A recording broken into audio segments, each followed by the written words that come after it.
I don't think I'm any different to anybody else, and I think at the end of the day, we all sit back and we look at our properties and we look at our towns and we look at everything outside our window and we think, how long will this last? And the other thing I think we also think about is what control do we have in our industries, or what control do we have in our life going forward? There is only, and we've all grown different crops, we've all, played with different things, and the beauty with a cane crop, it mitigates so much. And it also ensures an income stream regardless of what the environment throws at us. But why are we only limiting ourselves to crystal? It's based around control. It's based around utilising something that we burn. I'd rather not burn. Don't get me wrong, I love a fire. I love lighting the damn things. But it's also a risk. Why burn something that you can make money on? It's that simple. The other thing, a lady said to me a while back, going back about 5 years ago, and cane's a really unique crop. It's not like a grain crop where you just pick the fruit.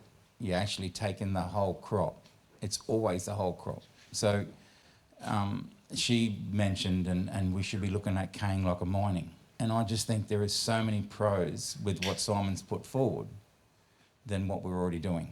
I think as an industry, we need to always continue to look to improve, come up with new ideas. I mean, projects with regard to burning, Chris Canavan and Joe Litton, and those projects 25 years ago, we were looking at projects, and some of them obviously didn't stack up. And but I think it's important to always look around. And Simon's project was probably different to a lot of those other projects in that the market is secured. It's just a matter of getting everything else at the front end worked out, which is exciting, and it's an opportunity for growers to invest in the project, which wasn't really an option for a lot of those other projects. So I think, there's a lot to go on here, and there's a lot of things, a lot of things we've got to cross. But I mean, you've always got to look to improve your revenue as a grower, and you've got to look at different options for the sugarcane plant.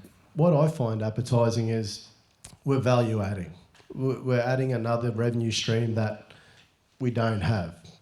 It's very much on topic at the moment, renewables. You just got to look at Singapore for they need energy and they want clean energy. So this is a legitimate, and they're prepared to pay for it. So, this is a good way for us to take advantage of that market and add value to our own businesses. Richard Wall and myself, we've been working and looking like our people did before us, always looking and like I say, things mightn't be right for this time. There are certain technologies that just won't cut the mustard right now, but in 5 years' time it might. And before that, and it just comes in at the right time. This one's coming in at the right time. The stars are aligning, and the need for sustainable energy, doesn't matter what you believe, but it's there, the demand is there for it. So, if we've got something to deliver them, to let them have their sustainable energy, well, let's try bloody hard at supplying it, you know what I mean? It's, it's not no until we know all of the facts, but all those facts will be known at some stage.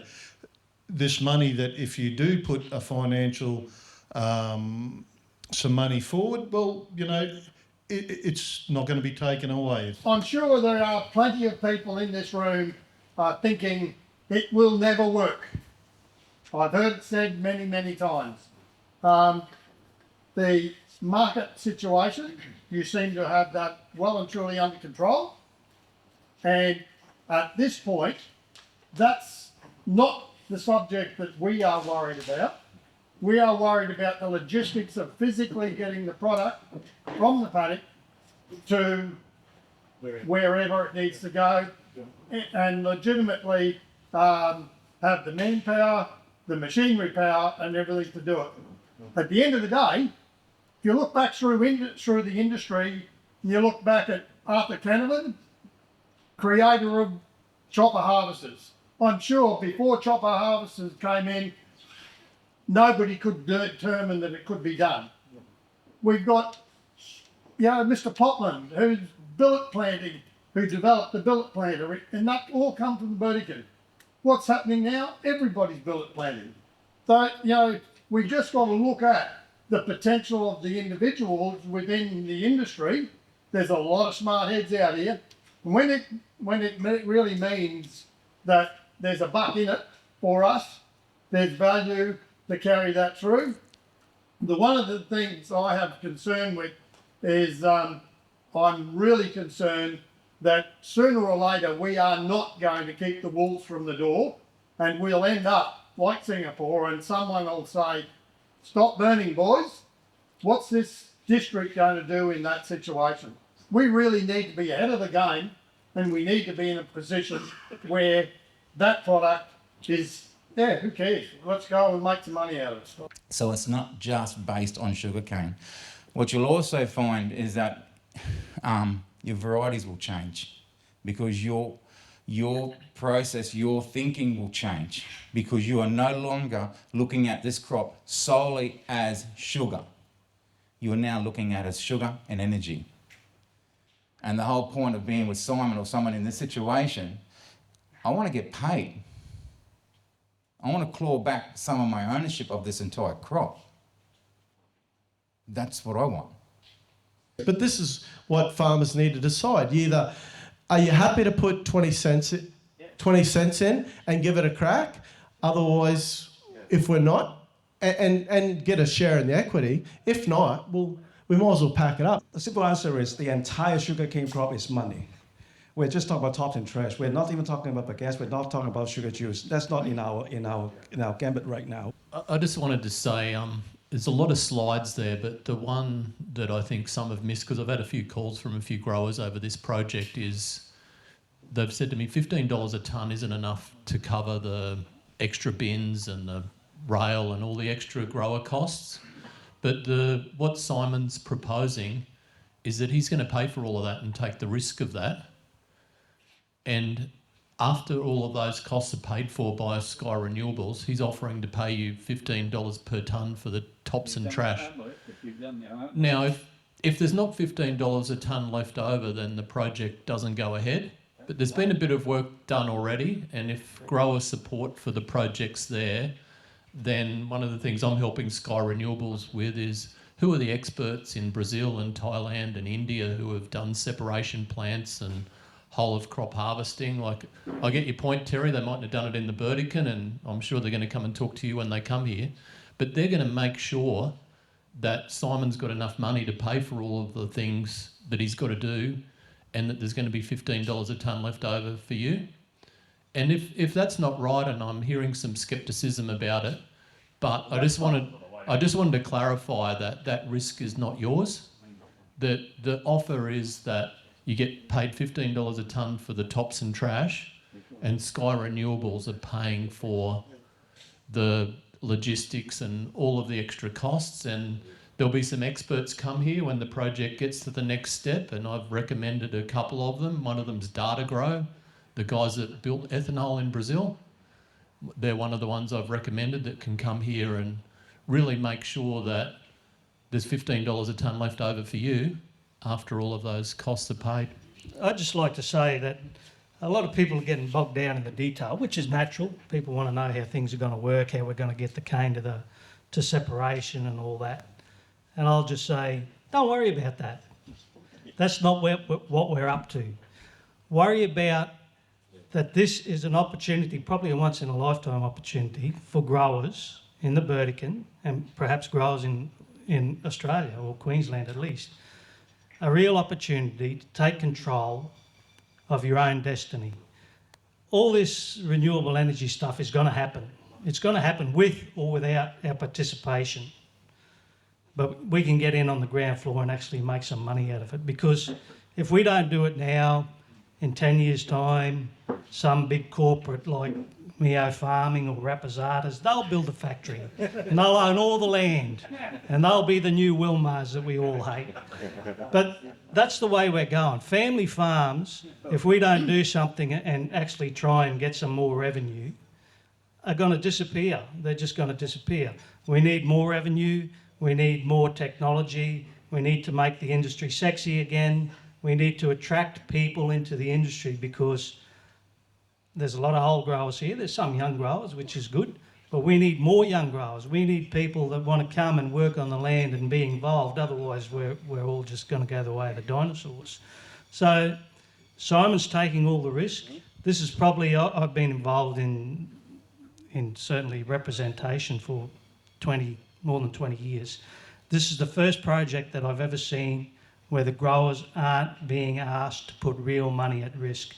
He's asking us to put some skin in the game, 20 cents a tonne or whatever it is, doesn't even worry me. It's going to go into account. If nothing happens and we don't sign any contracts, you'll get the money back. We've never had an offer like that before. So it really is the lowest risk way for us to have a real opportunity and making some headway. Now, I understand it's going to be difficult. Change is always difficult, but it can be done, it needs to be done, and it's going to happen one way or the other. And one of the main things is, with this 36-month exclusivity deal, is because when Wilmar gets the call from the Singaporean government, we want this to happen, they're just going to cut, if they can, they'll cut us out of it. They'll just do it without us, without Simon, without any of the growers. They'll say, it's our crop, we'll do it. It's our cane, we buy it when it goes to the siding. We can't be in that position. So it's important that growers support this. All growers, not just the growers in this room, but speak to your friends. You're not being asked for too much, and we need to have it so that when Simon and BRF and everyone else and all the other collectors here get together and go to whoever they got to see, that they can say, we've got 90% of the growers on board, willing to sign contracts if this all goes the way that we think it's going to go. At the end of the day, you're going to get a contract put in front of you and you will have the opportunity to say no. When they legislate us not to burn, and all of a sudden we say, well, shit, we should have signed up for this. So I've been in right from the word go when I've heard about right from the word go. If we don't do it now, you know who's in government, right? For a while. And could do another next term again because there's a lot of dickheads out there, excuse the French. But the problem is they will legislate us not to burn. It'll happen. And I reckon it'll happen in his term. So why not get a couple of bucks out of it while we're going for it? That's all I've got to say. I'm in, and I think it's a good thing. And yeah, this wasn't the first cab off the rank, but I think it's important that that they're willing to pay for the logistics. So what's the problem? They'll do the trials. We can all go stand around like farmers do and watch and criticise, like every field day that's ever happened. But I think that's just part of the journey. And the journey doesn't happen next week. It's obviously a long journey. But I think all he's asking for is for the growers to commit. It goes into an account. That account is just set aside, and if it doesn't work, it doesn't work. We keep burning. Who cares? Move on. This is a one-time offer. This is your gift in terms of exclusivity, in terms of 20 cents, and my gift in terms of a price as well as equity. This is for the people who are prepared to commit before end of May. At the end of the day, it all comes back to the individual growers. Like I said, we've facilitated as far as it can go with Simon, and now the ball's in your court. You either decide whether this has got merit, or if we don't want to support it, nothing lost, nothing ventured, nothing gained. So you guys are the ones that are signing the agreement. It's nothing to do with any of the collectives, and you choose whether you want to get your independent legal advice if you want to move ahead with it.